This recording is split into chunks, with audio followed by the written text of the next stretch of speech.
Hello again, Internet. Last week I reacted to a video about Japan's education system, which I rather enjoyed. And this week I'm going to do the same thing, but for a teeny tiny country whose primary goal is student well-being and happiness. And who doesn't want to be a little bit happier? Let's do the reaction thing. It's 8 a.m. on a cold morning in the suburbs of Helsinki, and these primary school children are getting ready for class. 8 a.m. is quite early, isn't it? This morning's lesson, ancient history.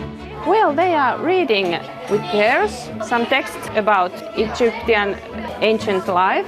They are reading, and then I'm going to ask something, what did they find out from the book? That's a good technique as well, because it means that they've got to try and pay attention and not just piss about, because they know they're going to get asked some questions and quizzed by the teacher at the end. This is a school system that for years has been among the world's best. So and I've then heard. What about this gold one? Yeah, Minttu, please. Ja miehetkin molemmat on käyttänyt meikkiä. And yet these kids will spend half as much time in a classroom as Australian children. If you wasn't already aware from the Australian accent, this is an Australian documentary from ABC News Australia. When you go to the first grade, when you are 7 years old, the amount of hours is 20 hours a week. It's the minimum. And then it gets more hours the older you get, but it's still less than in many countries. Significantly. In Europe or in the world. In Finland, it's individual teachers who decide how the curriculum is taught, including how much technology should feature in their classrooms. Interesting. Me tehdään sellaista pyramidiprojektia, missä nyt me kirjoitetaan hieroglyfeillä meidän nimet paperille ja sitten me tehdään classroomista tehtäviä.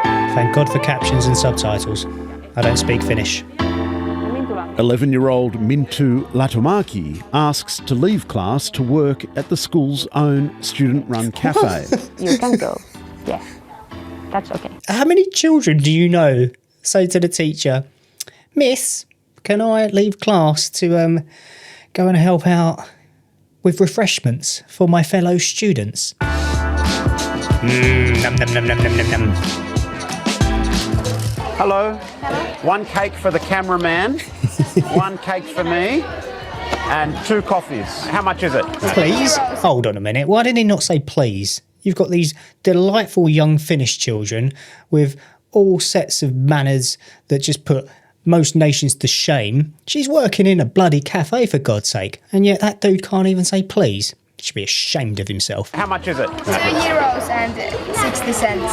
It's a bargain, that is. How much change? €2 and 40 cents. Ketos. Perfect. Is there a tip jar? Do you have tips? No. No tips. Okay. In Finland, school lunches, like books and excursions, are free. The kids select what they want, sit down with their friends and teachers to eat. The meals look relatively healthy there as well. Themselves. Not a lot of processed food. Lots of veg The children and fish. rug up again to play outside. Some play a raucous version of soccer. Some play basketball, while others wait It for looks the hockey rink fucking to open. freezing out there, doesn't it? There are plenty of options for bad weather days too. The facilities in this school are just amazing. Outside, we saw an ice skating rink, and in here, where the kids can play at lunchtime, there's a ping pong table, a pool table, and in here, for the cold winter days, they've got a room full of beanbags and couches. Oh, nice. And there's even a PlayStation in the corner. What? I never read anything like this when I was at school. I'm sure you're probably saying the same thing. So they're very, very fortunate, but especially in a day and age when there's so much attention and anger around children's use of technology and phones and computers and everything else. And they've got a bloody PlayStation in their relaxation area. It seems like it's such a rich school, you must get more money than other schools. No, we don't. It saves money for everyone, actually. They take and borrow books. In Finland, schools are not allowed to raise private funds or to charge fees from parents. Okay. All schools are equitably funded from taxation. And in our system, everything is free for the students, actually. We don't collect any money from the parents. We Wow. want our schools to be equal and have the equal opportunities to arrange the education. So therefore also the finance system need to be equal and treat equally all the schools. So no matter where you are situated within the country, what city, town, etc., you're all getting the same opportunity at school. Everyone's getting the same thing, and that's just beautiful. It's equality. Mintu Latomaki's older brother Levi is in Year 7, and this afternoon he's got maths. We have One of my like favourite last, subjects, believe it or not. chapter before we have the next exam. There are regular exams in Finland, but the results of these tests are not published and shared. Okay. We have national So it's not tests, competitive. But the big difference is we don't compare schools that this is not good school, this is bad school. We just use the information that we evaluate ourselves. Yeah, so they're sort of almost evaluating their performance as teachers as opposed to the children themselves, because I guess the children don't know how well they've done if they're keeping it under hood. And the fact that it's not shared across other schools as well, again, it doesn't create this competitive nature across the schooling system and who's better than one another. They're really, really trying to hone into them that no matter where you are and where you come from, as I said earlier, you're going to get the same opportunity and we're going to treat you all the same. But perhaps the single biggest difference in Finnish education is the standard of teaching. Levi's maths teacher, Una Arnes, Wow. speaks 5 languages and has postgraduate qualifications. So every one of us, we have to have a master's degree to be teachers. So like, for example, me, I'm math and chemistry and physics teacher.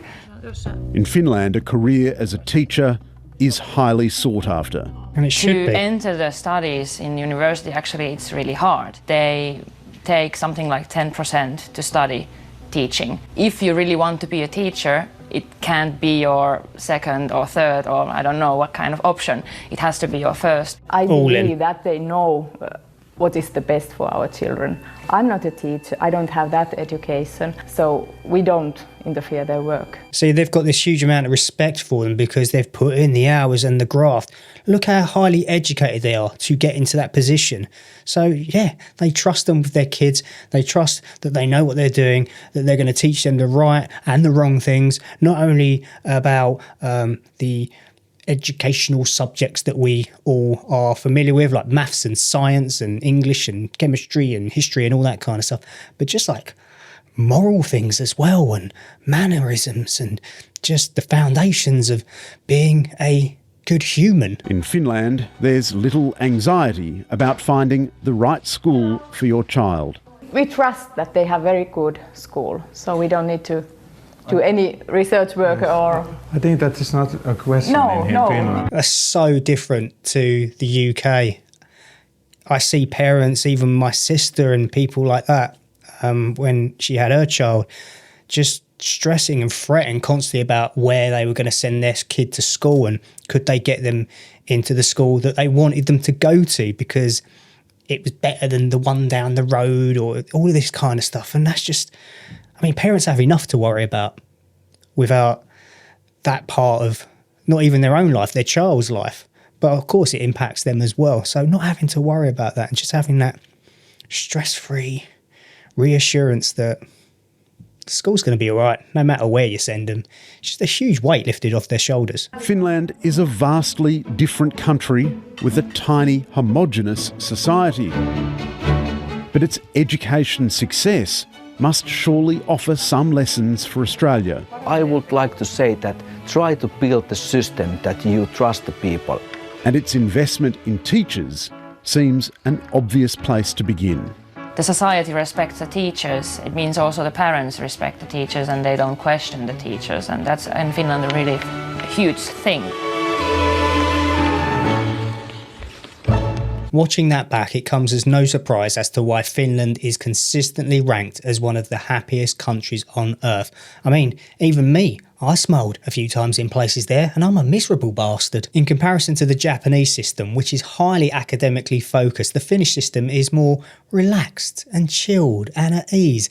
And that comes as no surprise because that's exactly what Finnish people are like. There's less homework and obsession focused on exams and competitiveness, especially in the earlier years, and they only spend 4 hours a day at school, which means they've got all of this time to spend outside, in nature, in the freezing sub-zero temperatures, getting really bloody cold, whining and crying and getting chilblains and their hands being so cold they feel like they're going to fall off. Oh, sorry, no, that's just us English people. But in all seriousness, if you've got kids at school that are happier and they've got equal opportunities no matter where they come from or how much money they do or don't have, it's just going to have a rippling effect, not just across the kids themselves, but their friends, families, especially their parents, because, for example, if they have to change jobs or move to somewhere else in the country, they know, regardless of where they are, their kid's still going to get a good education. And that's going to result in less stress, less anxiety and worry and concerns. And it just means everyone's happier. I've been fortunate enough to visit the Nordics and Scandinavia in my time. I've been to Oslo, Copenhagen and Stockholm numerous times because I've got a friend who lives out there. I'm even going out there later this year. But Finland is high up on my list because they just seem like my kind of people. They're so chill and the country looks beautiful. And I don't mind that it's freezing bloody cold because, in all honesty, I prefer a colder holiday compared to a sunny beach holiday because all that happens is I don't put on enough sun protection and I get burnt to a crisp because I'm a pale white English dude. But one day I'm going to go out to Finland with Mystery Girl and I think it's going to be amazing. If you're still watching this video, then thank you so much for putting up with me for this long. I really enjoyed watching that. I learned something new. I hope you did too. And if you're Finnish, then why don't you tap away in the comment section below and expand upon it, because I'm sure there's many other things about the Finnish schooling system that they did not elaborate on in that Aussie documentary. Thank you for watching. Look after yourself. Hopefully I'll see you very soon. Bye for now, people.